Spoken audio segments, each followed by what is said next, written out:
Bruno Tabata e Thiago Maia. O Thiago Maia já tá aí, quem nos acompanha na live de GZH vê a escalação na tela, mas o Thiago Maia, que teve um problema de saúde do pai, né, no último jogo ficou fora, então agora retorna ao time.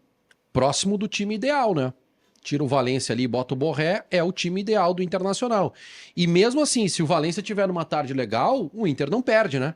Não perde muito. O Borré que tá suspenso desse jogo, né? Terceiro cartão amarelo. Então, é força máxima. Fernando e Thiago Maia começando um jogo desde o Vitória, que não tem, né? Porque o Fernando ficou fora, quando o Fernando voltou, o Thiago Maia não tava. O último jogo foi contra o Vitória. Isso aí, o último jogo tempo. foi esse. Faz muito tempo. Já preciso, já trago com precisão quanto tempo faz. Vamos desenrolando aí. É o meio-campo ideal do Inter, né? Tomara que funcione, porque nos últimos jogos que o Thiago Maia jogou com o Rômulo de primeiro volante, não funcionou muito bem. Parece assim que o Thiago Maia sentiu a falta do Fernando. Ficou carente da presença do Fernando no time. E talvez ele não tenha se desprendido tanto. A gente não viu o Thiago Maia na peça ofensiva trabalhando como meia, né, entre Wesley, Alan Patrick, Tabata, ou Gabriel Carvalho e o Borré. Ele não apareceu tão bem. Na marcação acho que não deixou a desejar, mas a presença do Fernando... Aliás, o meio-campo ideal do Inter é esse aí, né? Esses 5 nomes aí, Fernando, Thiago Maia, Tabata, Alan Patrick e Wesley, e eu tenho uma esperança muito grande de que o Valência fará um grande jogo, então vamos com muita força lá pro Maracanã. O Fernando e o Thiago Maia não jogam juntos, então, desde o Vitória, em 29 de setembro. Hoje faz exatamente 2 meses. Então foi bastante tempo, e eu acho que a queda do Thiago Maia, ela teve relação com a ausência do Fernando, sim, porque o Thiago Maia precisa recuar alguns metros. O que o Roger fez? Logo que o Fernando sai do time, lembra que o começo do Grenal é a virada de chave disso, com o Rômulo. O Inter tem dificuldade no início do Grenal. E aí o Roger, pra conseguir... Porque o Fernando é um volante que tem uma capacidade enorme de saída de jogo. O Rômulo não tem.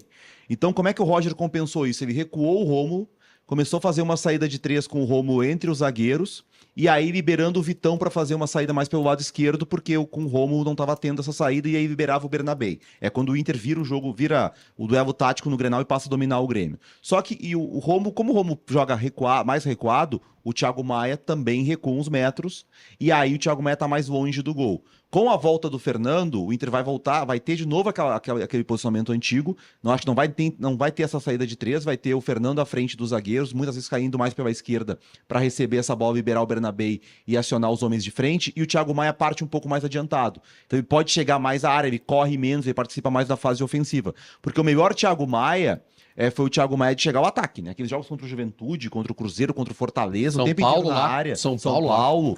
E aí o Fernando dá essa possibilidade pro Thiago Maia de novo. Coisa linda ver o Colorado ali na terceira Tá aí colocação. a tabela de classificação na tela para todo mundo acompanhar com a gente. O Inter, neste atropelando todo mundo. Eu avisei que nós ia atropelar. 65 pontos. E o Flamengo sem muitas pretensões aí no Campeonato Brasileiro, né? Já não disputa mais o título. No máximo vai disputar ali colocação e premiação, né? Valor de premiação. Daqui a pouco esse também vai ser um dos nossos assuntos por aqui. Se o Atlético Mineiro for o campeão da América, o São Paulo... mas é muito difícil São Paulo buscar o Fortaleza, 6 pontos, teria que ganhar todas e o Fortaleza ganhar só uma. Bom, se bem que a sequência do Fortaleza... o Fortaleza tem o Vitória... Nessa rodada... É que assim, o São Paulo joga... O Grêmio e São Paulo é 4 da tarde. Vitória e Fortaleza depois. Então o São Paulo vai jogar sem saber o resultado do Fortaleza. Porque o Fortaleza pega o Atlético Goianiense ainda. Então, onde é que o Fortaleza pode perder aí? É pro Inter e pro Vitória. Por que eu tô falando do São Paulo? Porque eu quero São Paulo brigando por alguma coisa na última rodada. Então, mas pro Vitória domingo. E pro Atlético Mineiro, né? Na final da Libertadores. Sim. Né? Tu tem que torcer pra muita coisa. Tem que torcer pro Atlético ganhar, pro Vitória ganhar do Fortaleza e o São Paulo ganhar do Grêmio. Olha que loucura. Por outro lado, se o Botafogo perde a Libertadores, claro que vai vir com peso, né?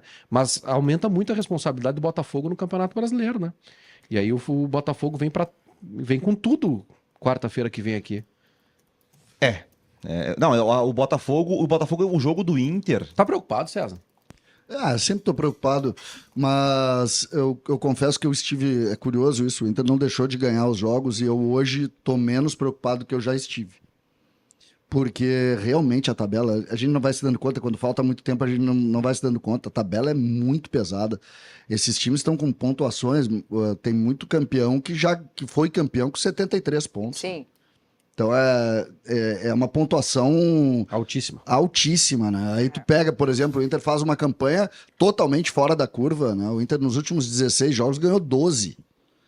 E mesmo assim tá 8 pontos do time que tá na frente. Imagina o tamanho disso. Mas o Schenck me lembra aqui que em 2009, é isso?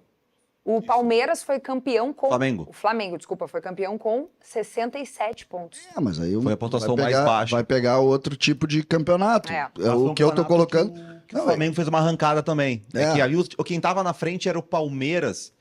Eu não lembro quem era o treinador do Palmeiras no começo. Eu sei que o Muricy assume o Palmeiras e não dá certo, o Palmeiras cai de rendimento.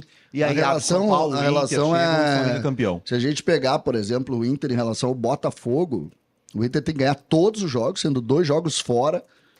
O jogo contra o Flamengo, tá todo mundo dando o jogo do Flamengo um jogo morto. O Flamengo, o Flamengo largou, deu... O jogo do Flamengo é duríssimo. É duríssimo, mas o Flamengo... Era o Lucha, o técnico do Palmeiras antes do Muricy. É? O Grande Flamengo... momento, hein? Se o Flamengo estivesse brigando pelo título, seria muito mais difícil. Não tem dúvida. Mas continua sendo um jogo duro. Jogo duro.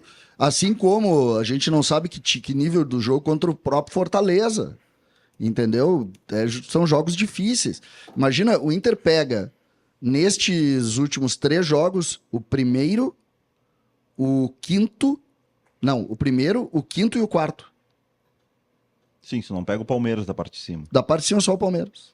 Então, pô, Gente, aí a gente imagina, Se o pode... Inter fosse pode. líder, Seria mágico se o Inter fizesse isso. Eu, sinceramente, acho que o grande problema do Inter, não é exatamente essas combinações malucas, porque isso aí para ganhar o campeonato vai ter que ter. Agora, ganhar os 3 jogos, sobretudo o jogo contra o Flamengo. não sabe sei. que ontem a gente falou sobre aquela questão da decepção, né? Que tem a ver com o cenário e tal. Se fosse uma outra situação normal, o Inter tivesse desde o início do campeonato brigando ponto a ponto com Palmeiras e Botafogo, não fosse uma arrancada, tá? E aí nas últimas 3 rodadas o Inter tivesse essa tabela, Flamengo fora, Botafogo brigando pelo título aqui e o Fortaleza fora, a gente vai ver, é difícil ganhar. E agora a gente tem quase certeza, não, o Inter vai ganhar as 3 e aí tem que, se o Botafogo e Palmeiras tropeçarem, o Inter é campeão. Tem uma confiança muito grande de que o Inter pode ganhar os 3 jogos e são 3 jogos muito difíceis.